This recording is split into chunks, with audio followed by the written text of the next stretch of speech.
Good morning, everybody. Thank you very much for being here on time, so many of you. My name is Konstantin Stasius. I'm a director at Navigant Consulting and also still work for NSOE as Chief Innovation Officer. And we have the panel here this morning on future grids, getting bigger and smaller. I had to look at my notes to see whether bigger came first or smaller came first, because that's obviously important. I think we have a very exciting panel here this morning with Professor Zhang Lei. He's from China, but he really lives in Berlin much of the time, my favorite town. And we have Vimal Mahendru, ambassador for the IEC and president in Legrand, India, and Martin Keller, laboratory director at the National Renewable Energy Lab in the United States. And I believe you have all seen their brief bios in the preparatory material, so we won't go through that in detail now. Grids, future, bigger, smaller. Of course, this is against the background of everybody here with the topics we're discussing on these 3 days being pretty familiar with what normal grids are. We tend to think of them as having a certain size, often in terms of a nation that has electrified over many decades, that has connected industries, big cities, rural areas, all with each other at fairly high reliability. And we like to think of both the effective mix of different kinds of resources, including especially ever and ever more renewables, and doing all that with high reliability. We think of that in a certain size. And the session this morning is trying to challenge us here on the stage and all of you in the audience to see, well, how big can they get? And is this sort of certain size that we've gotten used to in many countries to think about grids, sort of like a country or something like that? Is that the minimum size that makes any sense, or how small can it get and still make sense as the controls through cheaper and cheaper electronics get better and better, more affordable, and can balance things out on a very small scale also? So we will start out the discussion with my own little introductory presentation, for which I think I'll go up here, and then go through the presentations one by one. Hopefully you have used the feature of asking questions through the Attendify app on your mobile phone already, and you know how to do it. If you don't, you may want to check instructions and download the app and prepare yourself mentally for it, because we're hoping for quite a few questions from the audience, which will then later on, when we get to that part, scroll on the screen, and I'll have the challenge to select some of them to ask to the various panel participants. So with that, can I use this microphone too? Yes, okay. With that, let me get into my brief introductions. I want to address a little bit what the reasons might be why we're thinking about bigger grids and also smaller ones, and then get into a little bit of detail on microgrids. We will hear a lot more from the other panel participants, in particular Vimal and Martin, about the microgrid issue. I'll then be covering a little bit the European Network of Transmission System Operators E-Highway 2050 study. It was a consortium with a lot of participants, but the European TSOs were quite strong in it. And that's one example of where we found that bigger grids on a continental scale can be quite useful. I'll then have some brand new results from work in CGRE, the Global Power System Technical Organization, where a particular working group in the study committee that I lead there is just about now finishing a study, a global study, a neutral study on the global electricity network and its feasibility, with quite some interesting results. And I hope and believe these will complement nicely what Professor Ley will be telling you shortly after. And then I'll close with some short remarks that, of course, electricity is always about balancing demand and supply, perhaps with the help of storage and demand response and things like that. That's especially challenging during scarcities. And I was asking myself, and might ask you then in that part number 5, are there commonalities in the issues that you have to deal with when you go bigger grids beyond the national boundaries, or when you go very small grids into the microgrid direction? So briefly, why would you be bigger? Well, the ultra-high voltage technology has been getting better and cheaper, and I think Professor Ley will tell you more about that. But another really big reason, relevant especially for us here in the IRENA context, is that in our European understanding at least, if you introduce more and more variable renewable energy sources, like wind and solar, that in most parts of the world have relatively low capacity factors, certainly below 50, almost always. In Europe, often we're talking 20 or so %. And you want to cover with them a really large part of your energy production, your terawatt hours. Well, with those low capacity factors, it almost automatically means you need to over-install your megawatts, your capacities, many times over. And quite a few countries in Europe are well on that way. Portugal, Spain, Italy, Germany, Denmark, Ireland, and others. We're seeing that. And that then almost certainly means if the wind blows, the sun shines, you will have regional surpluses. And if they don't, you will have regional deficits, perhaps, if you're trying to rely a lot on renewables. And then you either curtail or you store the surplus or you transport it to somewhere where at the same time it's worth more. And that's often the best solution, as long as you can build transmission into corners of your continent or even another continent with a different weather where the value will be higher. So the geographic diversity plays a big role there. And then, of course, the classical benefits of reliability and trading from larger interconnections play into this as well. And one thing not to be forgotten is that some corners of the world have exceptionally good conditions in renewables, particularly in wind. And of course, in solar, you have the north-south difference, but in wind, you have some spectacular capacity factors in those areas I mentioned there on the slides. And that can also help the overall case for interconnections. Why would you be smaller? Well, much of the renewables today is, in fact, getting connected, is connected already at the distribution level. So distribution is obviously very important to renewables integration. At the same time, with electronics having gotten cheaper, the microgrid controllers have become standardized, are getting cheaper, are getting better, and can balance generation loads and storage for rather small distribution systems that are capable of standing alone in an island operation. Why would you want to do that? Well, partly for resilience. You might be still connected to the normal grid, the distribution grid that then connects onto transmission and maybe the whole continent. But in case there's a disturbance in the medium voltage grid, in the high voltage grid, or wherever, and normally that'd be a blackout, that microgrid can catch itself, still provide energy to its customers. It's particularly relevant in a military context, but not only. So this resilience is a big argument for microgrids. And of course, the other big one is the electrification of remote areas, for example, villages or mines that are kilometers and kilometers away from the nearest part of the national grid. Finally, it can help you manage the connection capacity even while it's connected to the bigger grid. And avoid perhaps some reinforcement investments through particularly astute management of the balance of flows.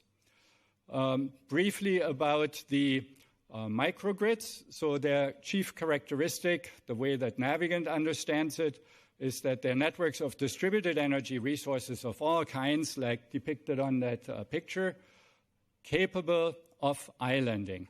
And I don't want to read out the definition that we think is a good one at the bottom there. Best we know, there's about 12,000 megawatts worth of microgrids installed now worldwide, and this particular Navigant research graph shows you what we believe is the current split up between commercial, industrial, communities, something related to the utility distribution, institutional or university campuses. The military obviously pops up there, and the remote part is a big one, and we believe a rather rapidly growing one. So far, about smaller. Good reasons to go in that direction. Why would you go larger? When ENSO-E and quite a few other organizations did the study a few years ago of what could a supergrid or something like that for Europe look like and under what conditions might we need it, we chose 5 different scenarios. And I only want to pick out one here for the moment that we called small and local. So these little bars will be hard for you to read, but yellow is obviously solar, blue is wind, and red is the demand, all in megawatts. And you can see that in many countries, Spain, Italy, France, Germany, already one of the 2, wind or solar, would be quite a bit higher than the demand. So that's this logic of you would have surpluses by definition when the sun shines and the wind blows.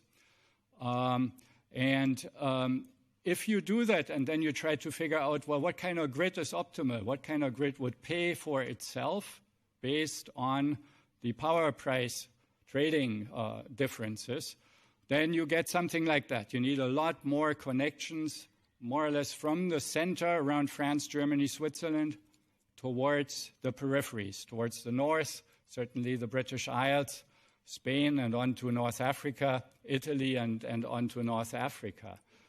So that was just 1 out of 5 scenarios, and when we looked at all 5 together, we found a similar picture that strong new connections would be needed from the peripheries towards the center. Not as high voltage, most likely, as they use in China and India, but for 500 to 550 kilovolts, significantly stronger connections than we got so far. Coming to this Segre study, so if you find things like I just showed for one continent, then the next question sort of is, well, a few of our continents are pretty close together, Asia, Europe, the Middle East, Africa. How much might it make sense to connect ourselves globally?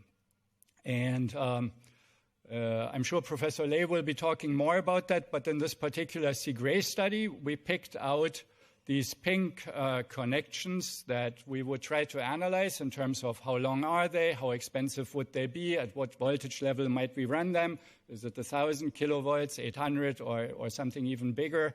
Would it be AC or DC? Would it be cable or overhead line?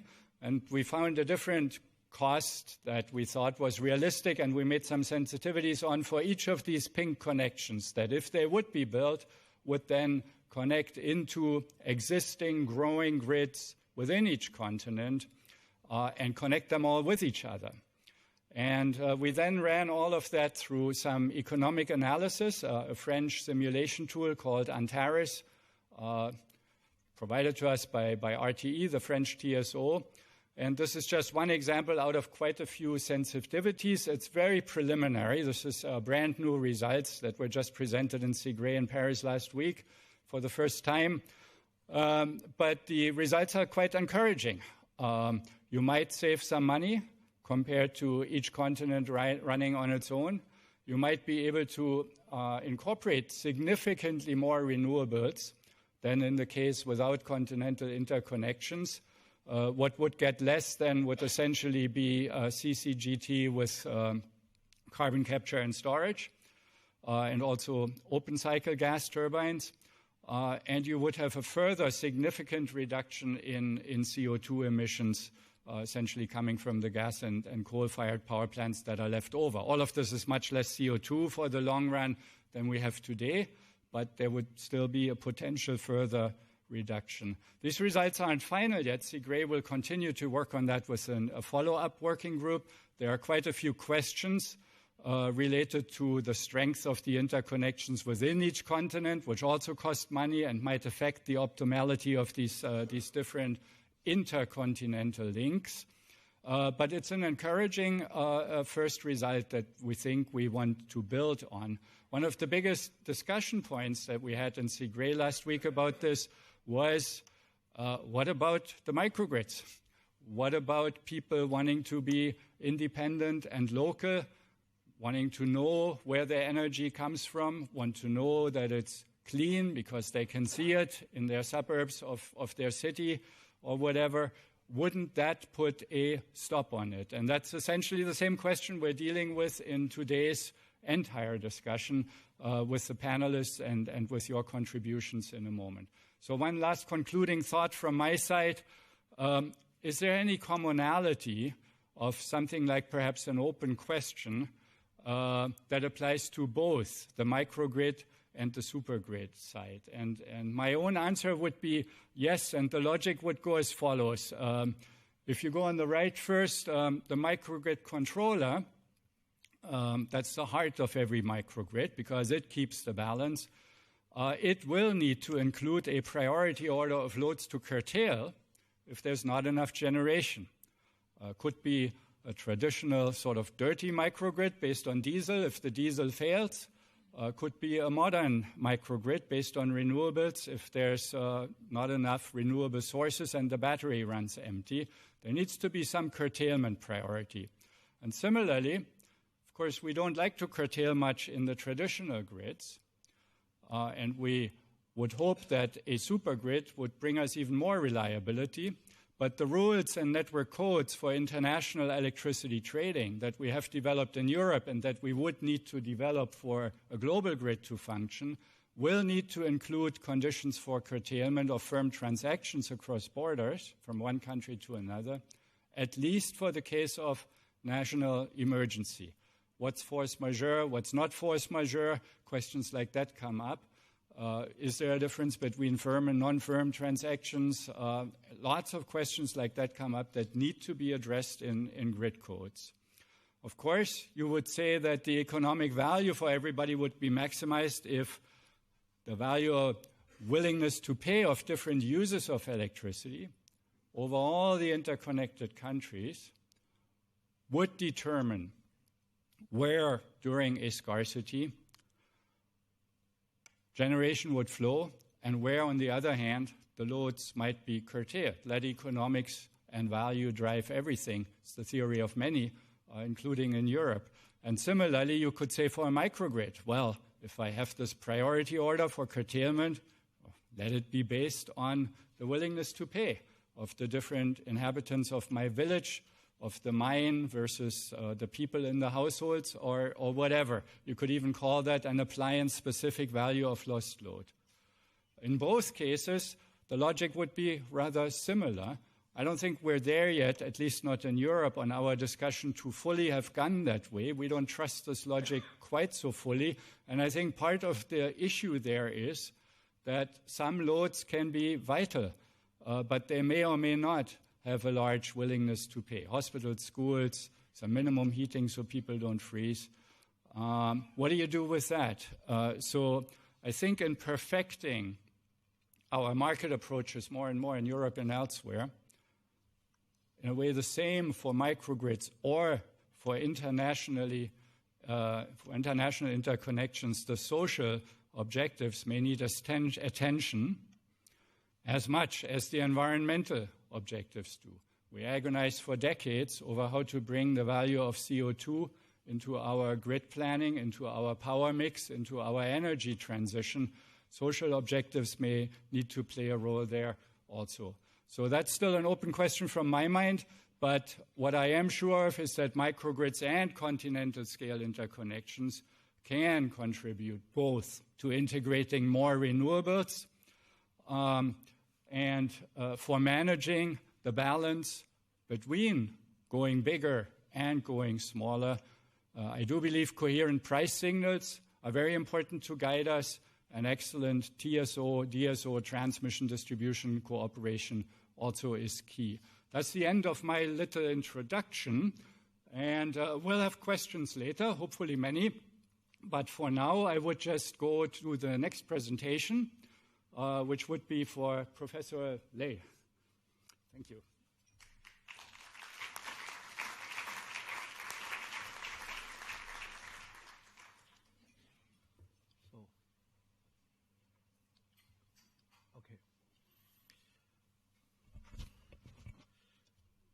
Dear Konstantin, dear colleagues, dear friend, everybody here.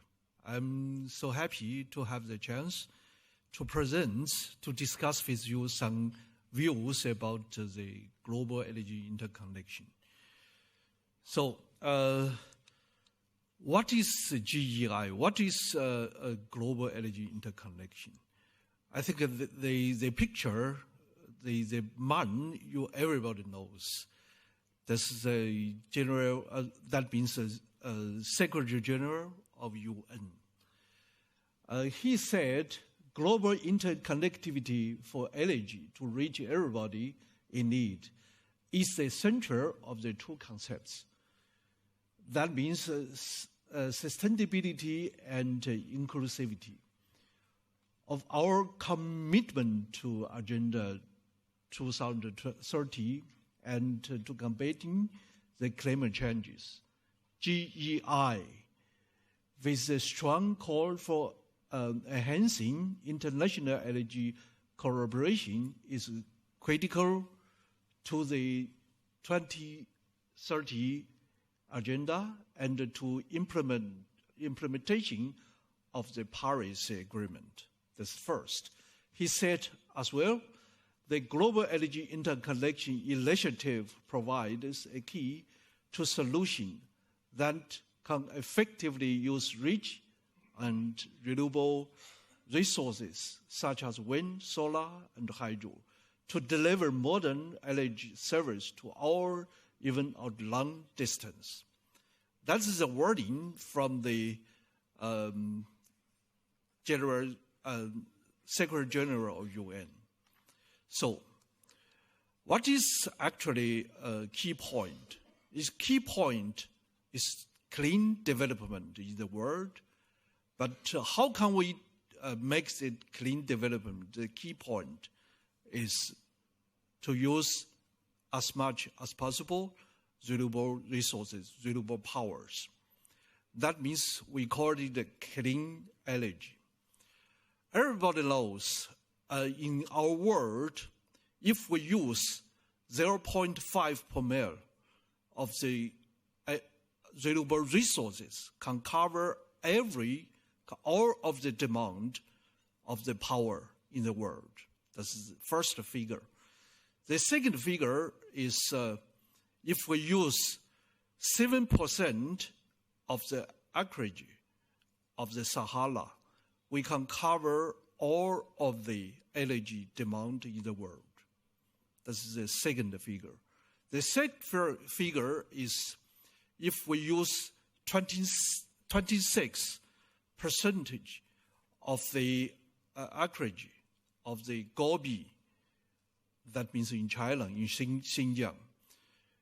If we use 1/3 of the acreage, that means we cover all the demand, the energy demand in China.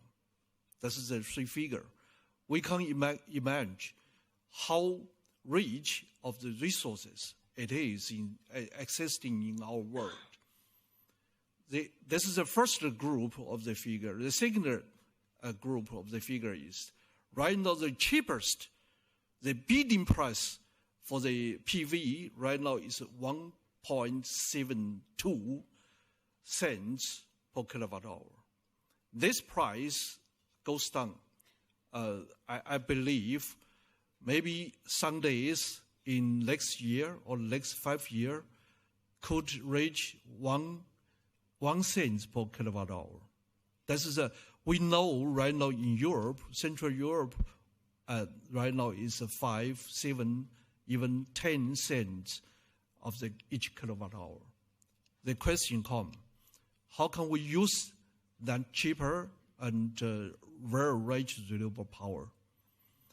Everybody knows that if we transmit the power from somewhere to another, right now in Europe, highest voltage level is 400 kV.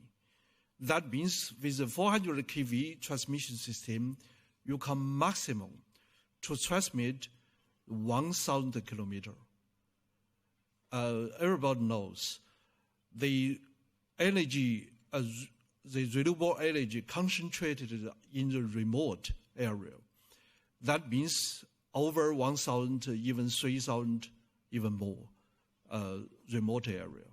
But the question is, if you want to use as much as possible renewable power, that means you have to transport this power over very long distance. This is why we develop the ultra-high voltage grids. That means we are able to transport over 3,000 kilometers, even longer, with a gigawatt range.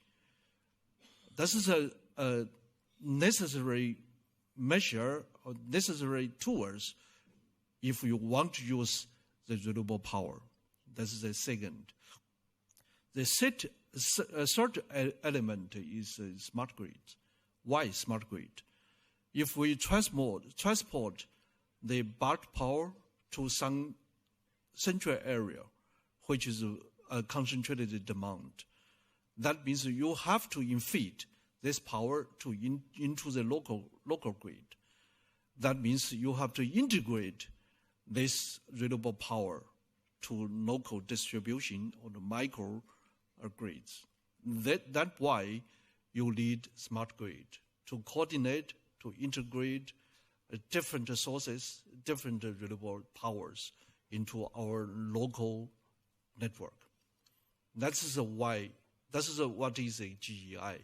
GEI, so-called, this is three very important elements. The first goal is the clean energy.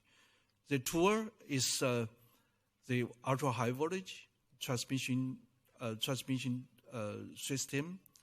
Connection, that means transmission system, ultra-high voltage means two. One is a long distance, another is interconnect. The third one is smart grid. Everybody understand why we talk about a smart grid. So, why GEI? I show some pictures. The first, climate changes.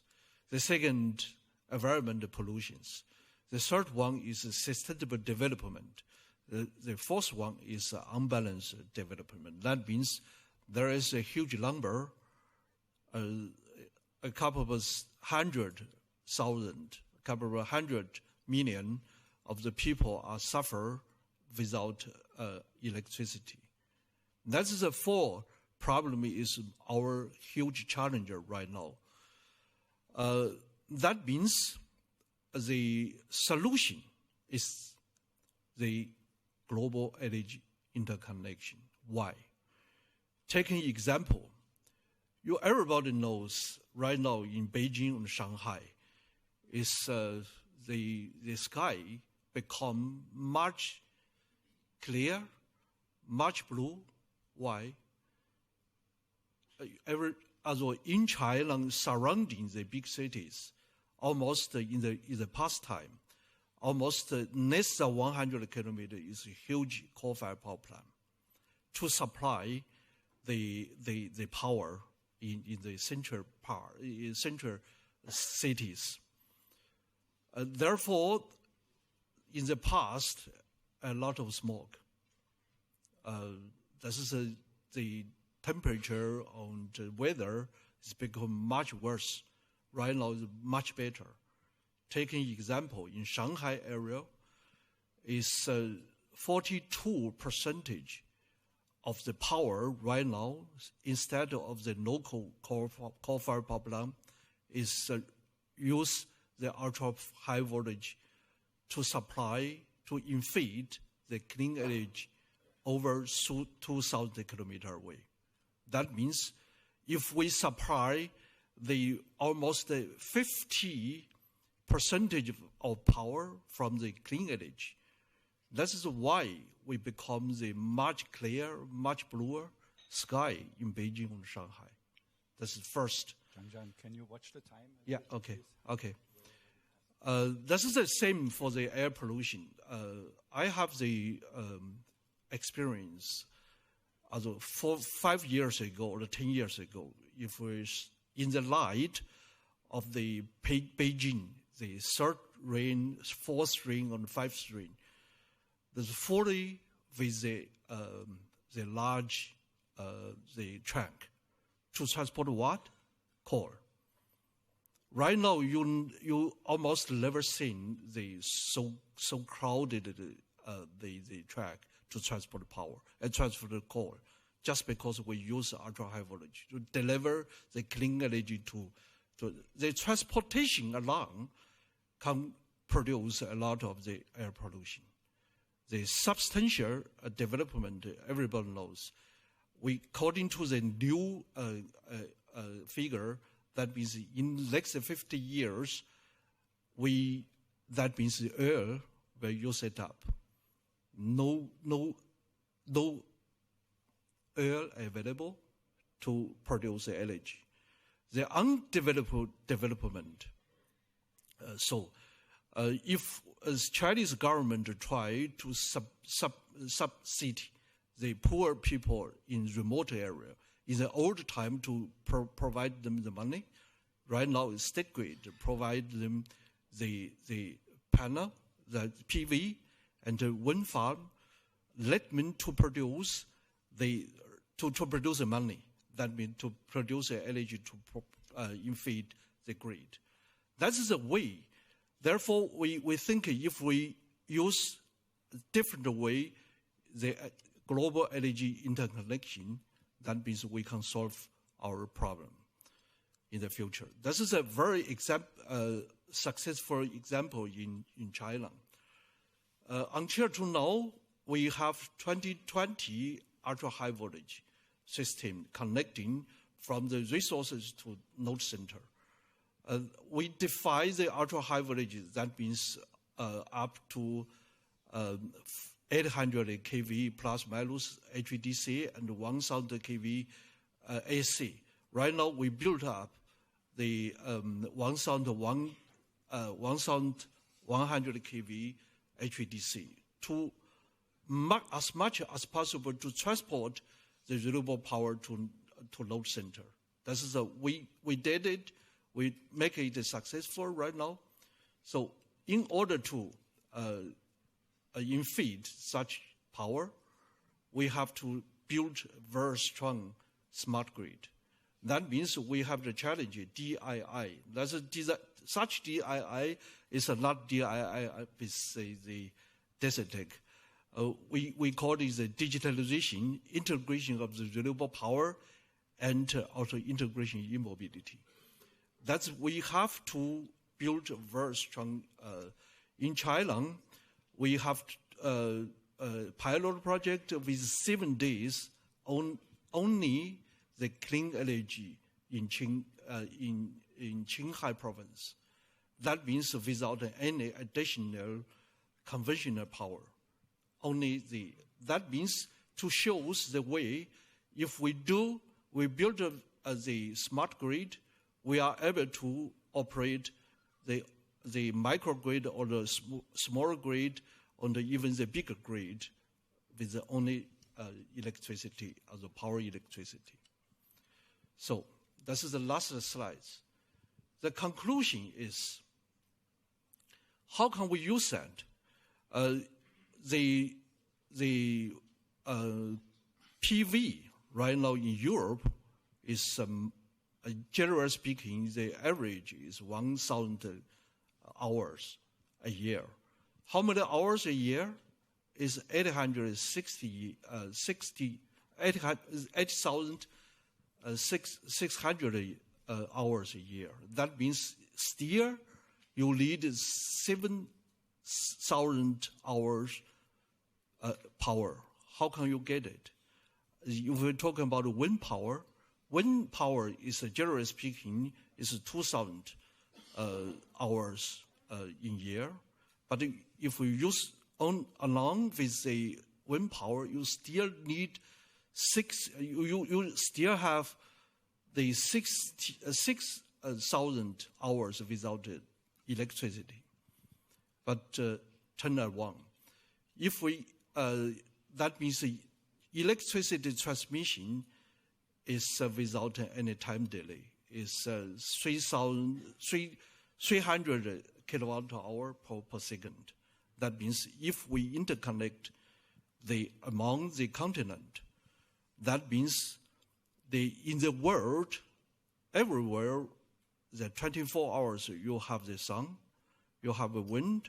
If you interconnect it, then you can very sufficiently solve your problem. That means only 1,000 hours for PV, only 2,000 hours for generated power for the wind farm. That means if we think about maybe long term, if we interconnect each other, that means we can very good solve our energy problem. We can make our energy transition successful. Thank you very much.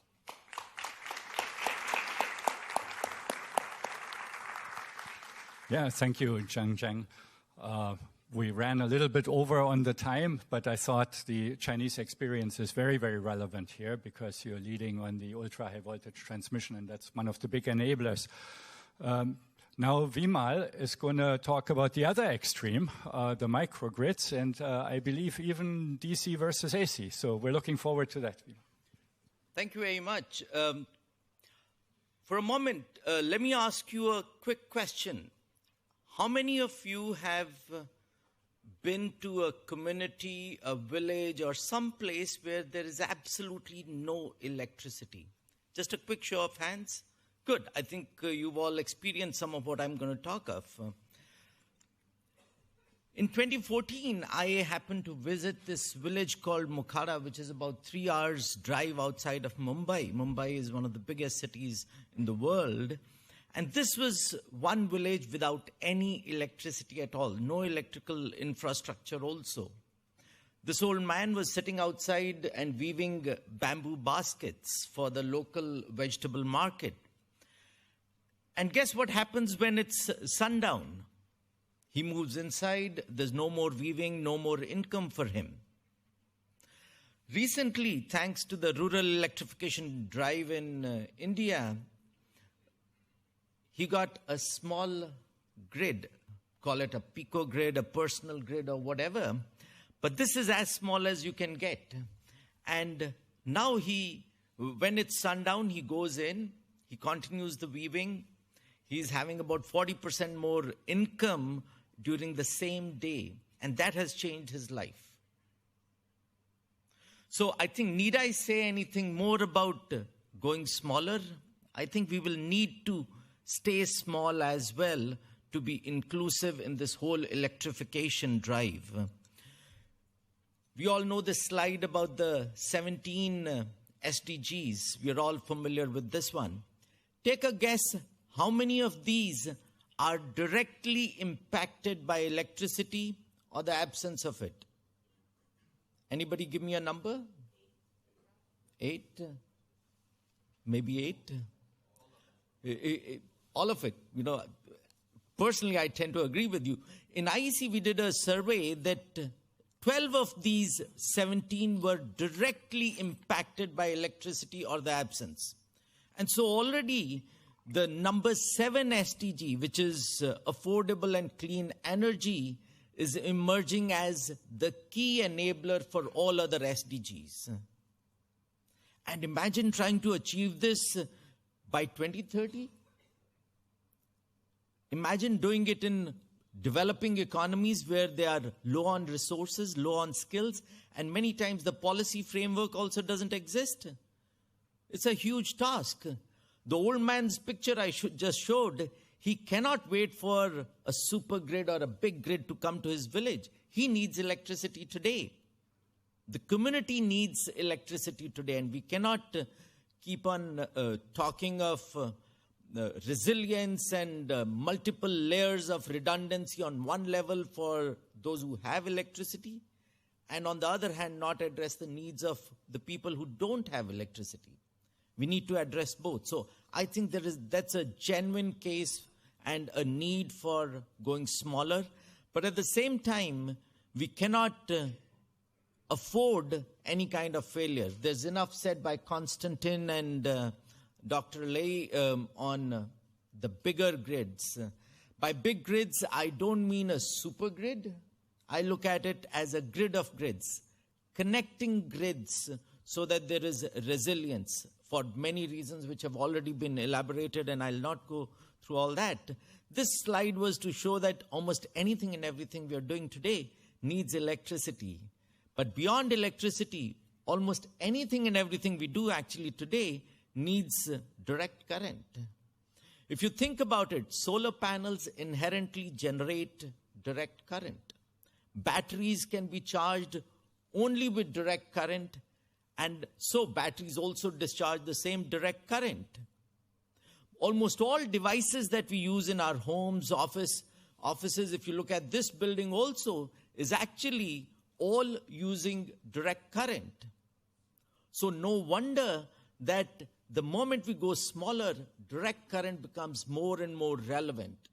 Not only that, some of the latest research, I'm sure in China and in India, we have seen direct current is very much an enabler for high power connectivity between grids. In India, we have set up a 1200 kV high voltage direct current line, which is a very unique experience that we've gained because we need that kind of connectivity. So in future, I see both smaller and bigger ones. The bigger ones meaning more about connecting distributed generation sources and different loads being connected to different sources. So it's a grid of grids kind of an approach. I'm not going to dwell much on this, but one of the things that I have realized in IEC is that IEC is a bunch of engineers, and I'm one of those. And a lot of times we don't know the ground reality, what really is happening in the world. And we are very good with our calculators and computers and computer models to simulate things. But I think what we really miss is the reality check. And one of the messages I want to leave here is that IRENA is a great platform where you bring policymakers and practitioners. Hearing from folks in IRENA and this kind of a platform is very energizing for me, because now with whatever I learned here, I can go back to IEC and say, guys, this is the kind of standards we need for the future. Thank you very much. I tried to save some time for us. Thank you.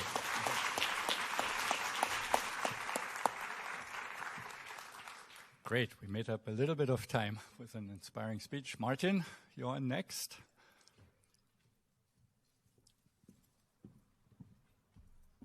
So thank you very much for inviting me here, and also trying to get some time back for discussion. So I want to go through my slides pretty quickly. And what I thought I'd show you, somebody put the slides up for me, please? So what I'm trying to do, show you very quickly a couple of data. Some of you might know this. I think that's the last slide. Can you go? Okay, perfect. So why are we talking about all this? And that's, again, what this graph, I think, very, very nicely shows. A lot of this discussion is, do we go small, do we go big? It's all based on this one, that a lot of the new advanced energy technology generations are getting so cheap and the cost is coming down faster than we anticipate. And when you look into the future, we have heard this also in an earlier presentation, this cost trend going downwards is not stopping. So we even predict that solar in the next couple of years getting even cheaper. When you look at this, it came down over the last years already 71%, and this is not the end. So when you look at this, and this is one of the slides that I wanted to show you here, which also happens in the US. This was an Excel bid, this local utility company in Colorado, who just now made this decision to go to 55% renewables in a very short time period. Those I had the bids out. And when you compare the bids, now it's getting really very, very cost competitive. When you look at the numbers, even solar with storage, wind with storage is reaching levels what we've seen from coal, natural gas, even the combined cycles. So we definitely can say, yes, this is getting very competitive, and this is now causing a lot of these discussions we're having here in this room. In addition now to this is that the storage technology is coming down significantly. So this was some of the estimates. It came down by 80% since 2008 for batteries. And so when you look at the Department of Energy's forecast by 2026 to 2028, it's even halving this cost what we've seen right now. And so now the new studies even suggest that this cost decrease in batteries is even faster than DOE anticipated just 1 or 2 years ago. So a lot of technology is coming online, and all of this will decrease the cost for storage very, very quickly. So what is the result for this? We're seeing an increased distribution energy resource capacity. So this shows you from 2015 to 2024, that's the forecast, where this in the US will go up, that we're seeing much more energy resource capacity, which are in a more distributed way. It's all linked between energy efficiency, demand response, electric vehicles will play a major role, and so on. So we're seeing that the whole constant of the grid is changing rapidly. And that's also what we're seeing here when you look in the commissioned microgrid capacity. So by 2018, you're seeing a 522 megawatts of capacity. There's a lot of planned right now. So the microgrids is growing, not only what we've heard also earlier from in the military bases, but also now across a lot of communities.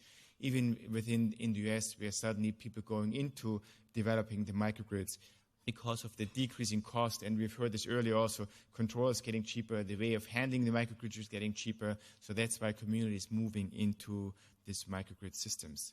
One example here, what we're working on is a system in Borrego Springs.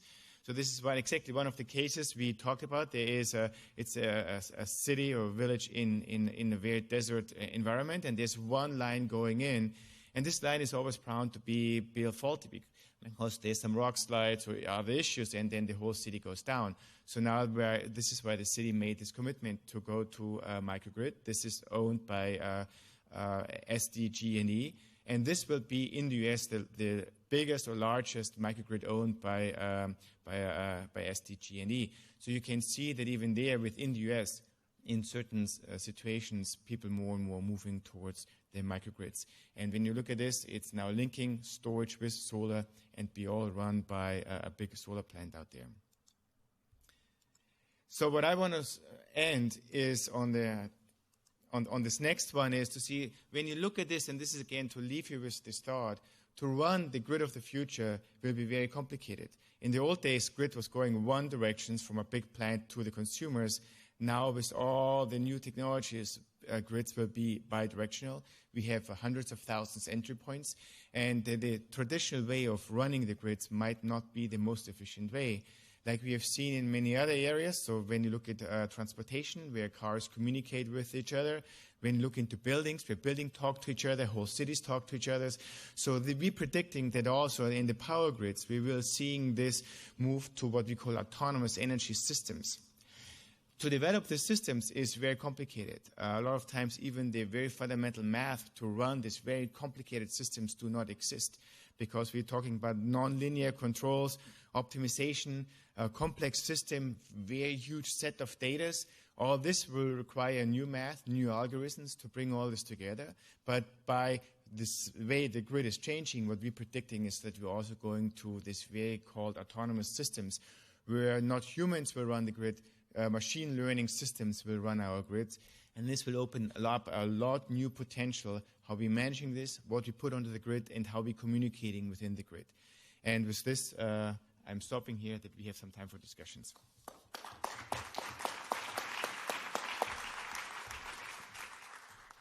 Yeah, thank you very much. I think some of the papers were mine, actually. My notes, yeah. Yeah, we prepared some questions, and also there's questions beginning to come in from the audience. There was one to myself, which I'll very briefly address.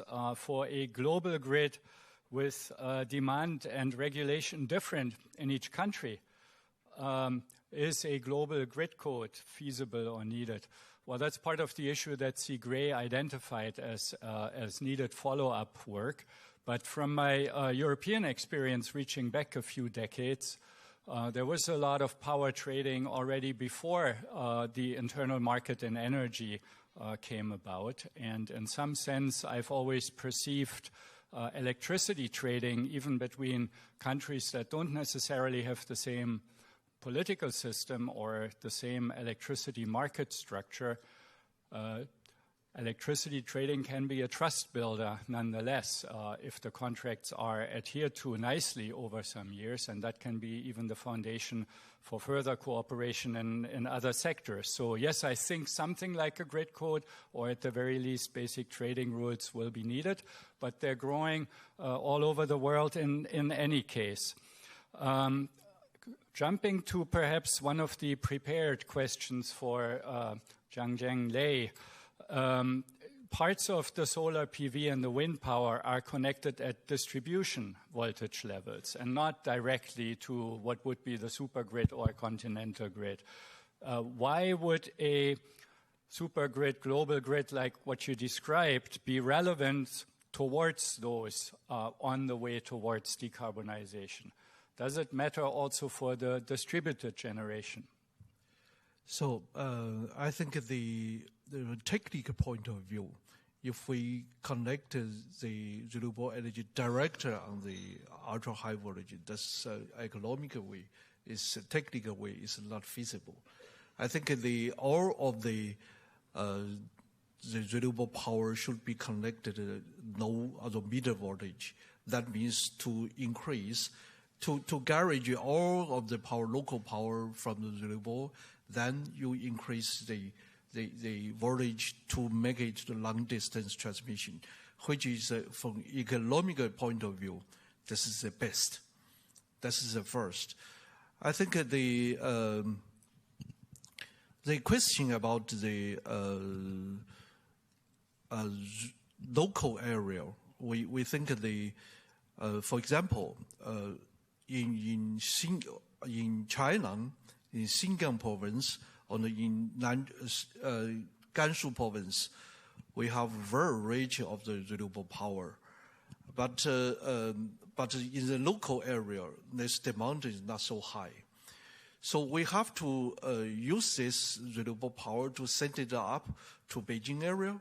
Therefore, you need the ultra high voltage, which distance is over 2,000 kilometers. According to the economical analysis or economical operation, that means I already mentioned if we use the traditional, the high voltage, that means in China is 500 kV, in Europe 400 kV. That means not enough to transport over such distance. Therefore, you have to increase the voltage to get it economical operation, to minimize the loss of the transmission. This is the way you have to do that if you transport a bulk power and over long distance. This is the why. Mm-hmm. Yeah. So even if it's connected at lower voltages, it adds up in a certain region, and then it still needs to be transported somewhere else when there's too much for that region. Yeah. Thank you.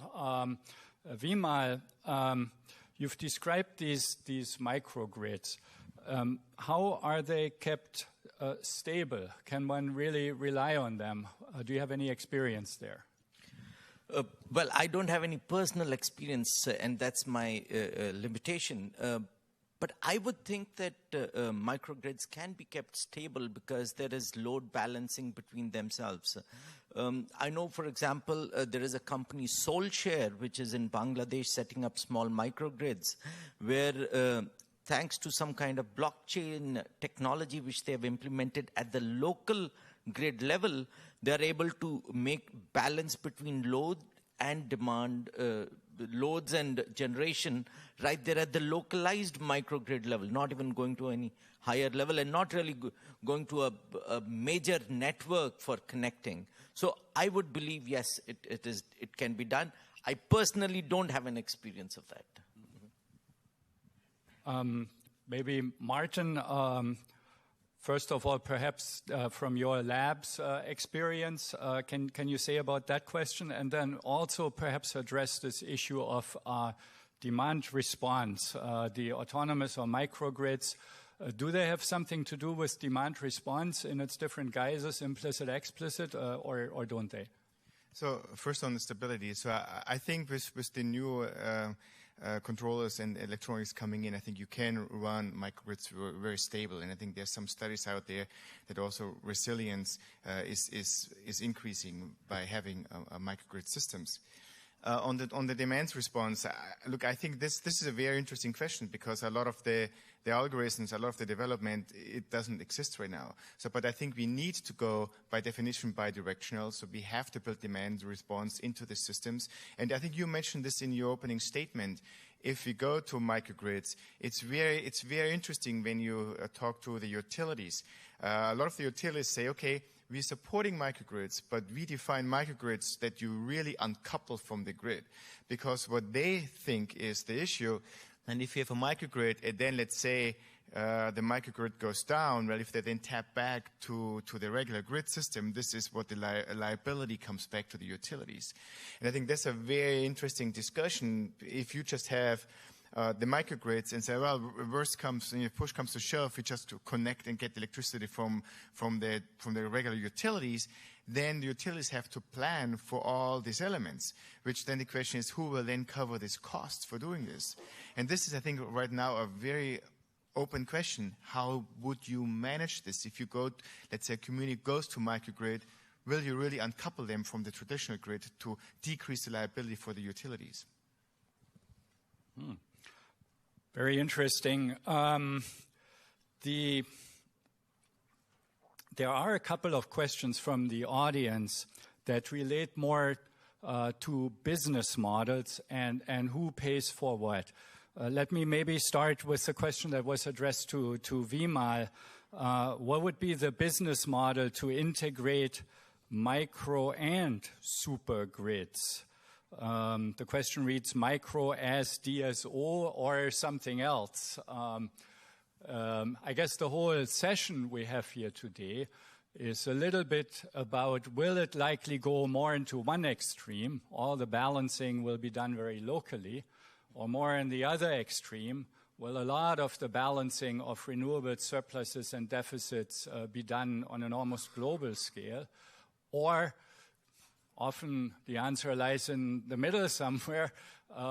Do we have the tools, do we have, among other things, the business models that allow us to coordinate this right? Vimal. In my opinion, I think we have the technology today to integrate the microgrids and the supergrids.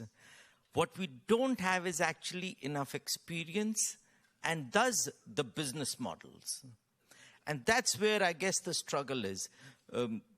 Technologically, I think there are enough smart people who have kind of figured out how to connect it, how to make it safe to connect, how to create bidirectional dialogue between the smaller and the larger grids. That is not so much of the challenge. I believe going forward, the challenge for us will be more to gather a lot of that experience and fine-tune as to, okay, this is the right model which will work. And going forward, I would think that the costs are going to be shared. In India, I can bring some personal experience. The microgrids are all being set up by the private sector. The government, actually, in India, there are not enough financial resources with the government to actually go in and do complete electrification on its own. So especially at the grassroots level that I was talking about, the microgrids and the small hut that I showed, those kind of grids are being put in by the private sector where the government is giving tax subsidies or easy financing. And they're just putting the financing and then the policy framework. The government does not have the bandwidth to implement those. And increasingly, those are going to be integrated into a grid. Interestingly, in India, the government has taken a call that all power generation resources have to be somewhere connected to a bigger grid. So we are actually going toward a nation which will be increasingly grid of grids rather than a super grid or just microgrids. Mm-hmm. Martin. Can I jump into this? Because I want to perhaps throw a little bit of a curveball into this whole discussions. Because look, right now we're only talking about electricity. We only talk about electrons. When you see how we're using energy as a whole, electricity is very important, but we need other forms of energy, from process heat, to hydrocarbons, so we will not, in my opinion, electrify everything. So now the other question is, instead of shuttling electrons all over the world, can you diversify electrons? Is there another way that you take electrons and produce something else? So suddenly, if you would go through next generation of catalysis and take very, very cheap electrons, potentially through hydrogen, or through other technologies, that you create hydrocarbons, suddenly we would have a completely different discussion. And I think this is something which we also should not leave out of this equation, to see if we have to build a completely fully integrated grid across the whole planets or continents, or are we using electrons and diversify electrons and then go back to a different way of shuttling energy around on our globe? Yeah, I would agree. That is an issue to consider. If we think back to the slide of the global interconnections I showed, some of them were not so long between strong load centers. Like India and China, there's mountains in between, but not so much distance. Southeast Asia also. But to go from Asia to the load centers in America is quite a distance, and North to South America also. So that could come in play. And similarly, of course, on the small grid side, much of the action of renewables integration will lie in heating and mobility. And there, the local networks of steam pipes for district heating and gas pipes with green gas will become a joint planning issue that's playing at the local level very strongly. There's a couple of questions left.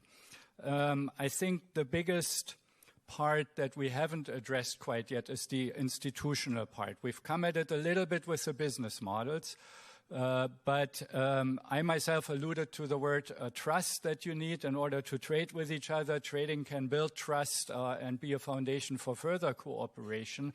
But there's different entities here all over. There might be different entities like Vimal just mentioned that install the microgrid first, but then soon enough the state utility comes in and wants to connect it to the grid.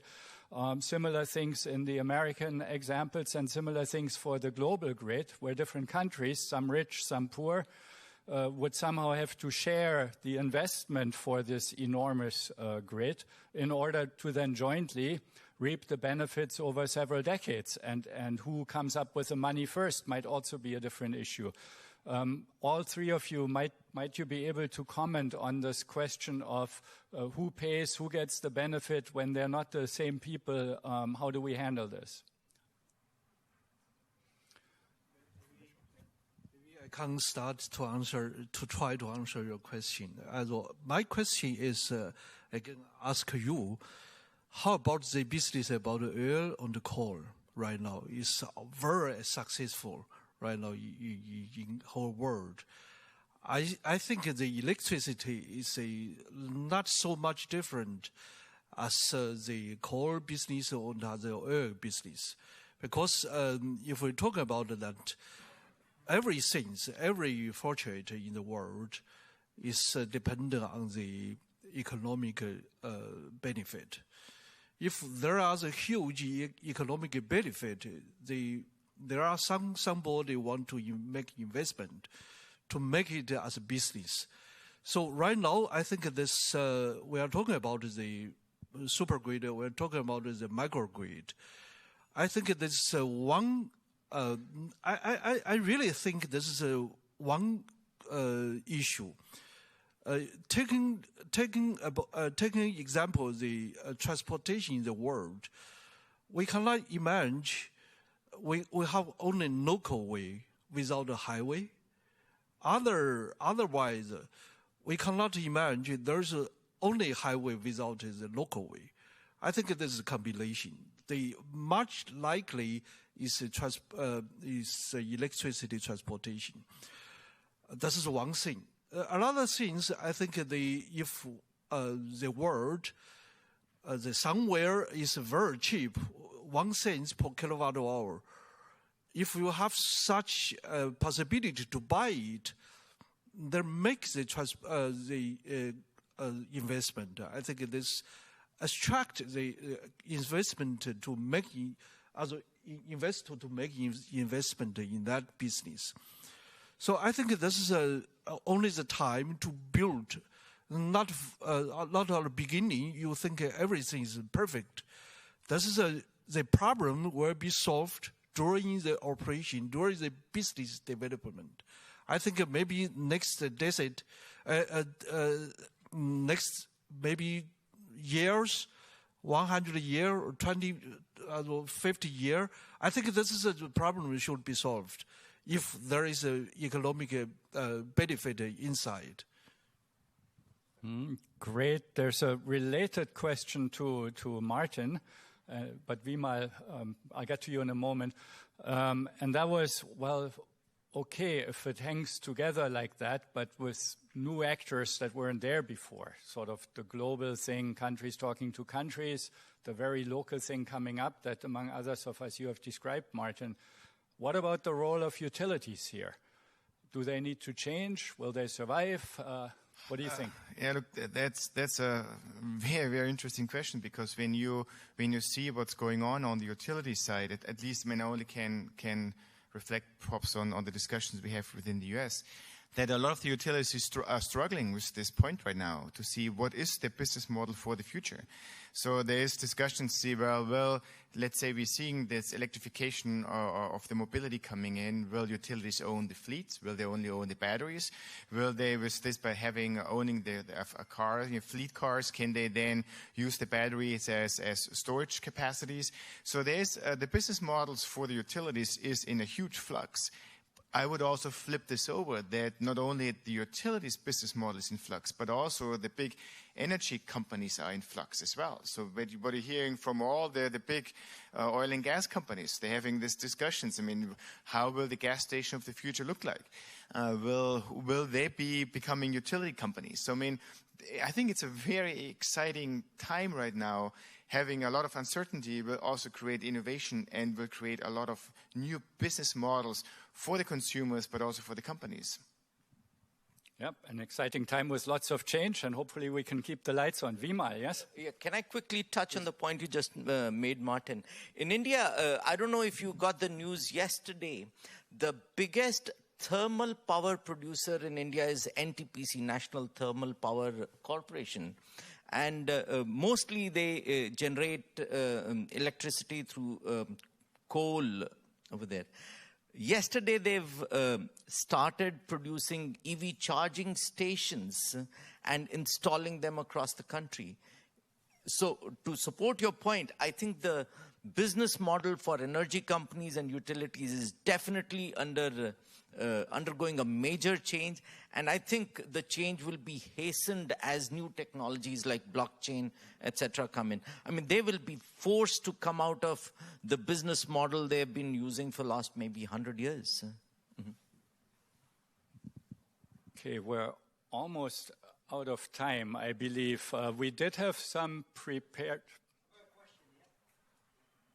Yeah, am I allowed to allow one question? Yeah, just for diversity, one question. To be frank with you, I do object having... Only one. Thank you very much. I do object having to give... Yeah, my name is Bahaj. I work for the University of Southampton, UK. I do object giving my data to the app that are in there. So really, that's why I want to... and I'm here wasting my time, maybe learning my time. The question for me about these large grids is that if we have them in place, they tend to serve the large population centers, the large loads. And you have all these high transmission lines, for example, across Africa and Southeast Asia. And there are a lot of people around and they need them. They don't have any power. So if you're going to promote those grids, large grids, you need to think about having it going to the lower voltage networks. Otherwise, we'll miss a lot of people. Yes, I think your question is absolutely correct. This is one way. This is the challenge which we are facing. So, taking example, if we talk about the Africa, there is a lot of people without suffering right now is without any electricity. The urgent problem right now is to provide them the local electricity. This is the first step. But we never forget, in such area, they are very rich with the renewable power. Like some kind of a country very rich with the oil and with the coal. The country have the very rich with the oil. They can export oil to make this country rich.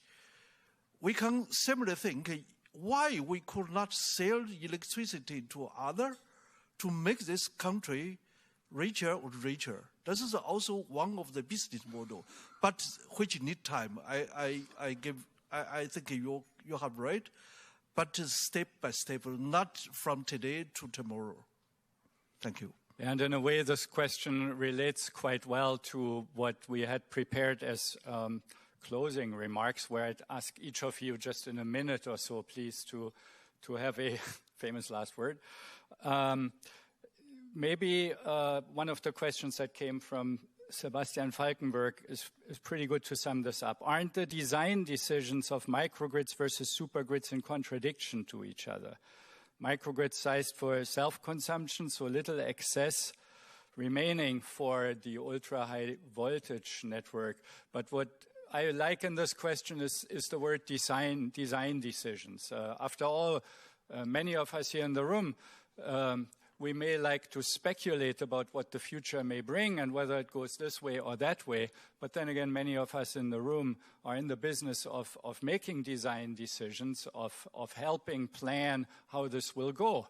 And when we help plan the cooperation between the physical infrastructure, all the control infrastructure and software, and the market rules, all the way going to how the consumers and producers behave in response to these market rules. That's all an enormous system and one of the foundations of our wealth in the world.